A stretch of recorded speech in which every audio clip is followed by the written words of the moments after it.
ফেসিবাদী পতিত শক্তি গোপালগঞ্জে হোক আর যেখানে হোক গণঅভ্যুত্থানের শক্তির উপরে হামলা করার সাহস পাবে। আমরা আশা করি নাই এই জাতি কখনো এই দৃশ্য অবলোকন করবে যে গণঅভ্যুত্থানের অমিত সাহসী সন্তানদের উপরে ফেসিবাদী পতিত শক্তি হামলা করার সুযোগ পাবে, সাহস করবে। কিন্তু কেন? এই কেনর জবাব হচ্ছে যারা একটি নতুন রাজনৈতিক দল সংগঠিত করেছে, যাদের এখনো রেজিস্ট্রেশন নাই, তারা অনেক আবেগ তাড়িত হয়ে অপরিকল্পিতভাবে এমন সব রাজনৈতিক কর্মসূচি দিচ্ছে, সেই রাজনৈতিক কর্মসূচির কারণে আজকে সারা বাংলাদেশ অবলোকন করলো জাতির যারা গণঅভ্যুত্থানের অগ্রসেনানী তাদের উপরে পতিত ফেসিবাদী শক্তি হামলে করছে। সুতরাং বাবারা, রাজনীতির ময়দানে আরো অভিজ্ঞতা সঞ্চয় করার জন্য আমরা পরামর্শ সবসময় দিচ্ছিলাম, আজকেও দিচ্ছি, নসিহত করছি। আমরা তোমাদের উজ্জ্বল ভবিষ্যৎ কামনা করি।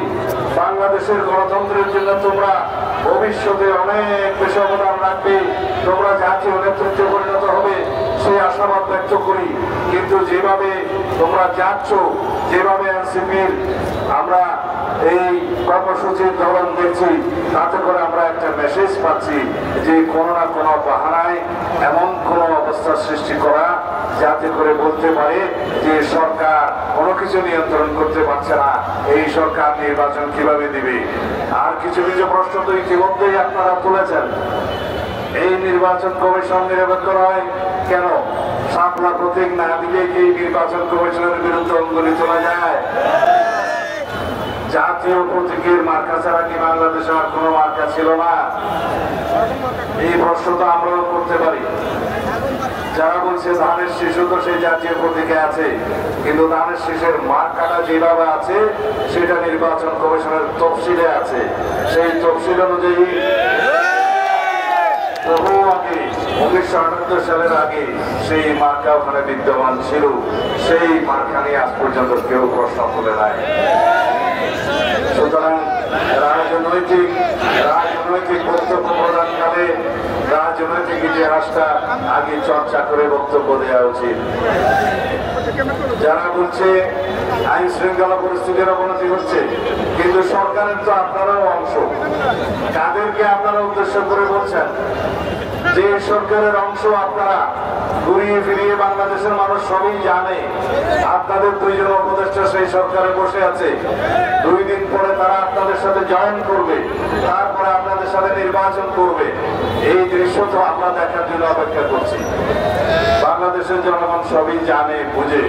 সুতরাং অত্যন্ত সতর্ক পদক্ষেপের সাথে ভাগ্য চয়ন করা দরকার, রাজনৈতিক কর্মসূচি প্রণয়ন করা দরকার। আমরা আশা করি বাংলাদেশের গণতান্ত্রিক শক্তিগুলোর মধ্যে যে কোনো ধরনের ফাটল সৃষ্টির প্রয়াস যেন ফেসিবাদী শক্তি না পায়। যদি ফেসিবাদী শক্তি ফেসিবাদ বিরোধী গণতান্ত্রিক আন্দোলনে যে ঐক্য গড়ে উঠেছে তার মধ্যে ভাঙন সৃষ্টির সুযোগ পায়, তাহলে সেই পতিত ফেসিবাদ আবার জয়ী হবে। আমরা কি সেটা চাই? বাংলাদেশে কখনো ফেসিবাদের আগমন হোক সেটা চাই? এদেশের জনগণকে হাসিনার কোনদিন চেহারা দেখতে চায়?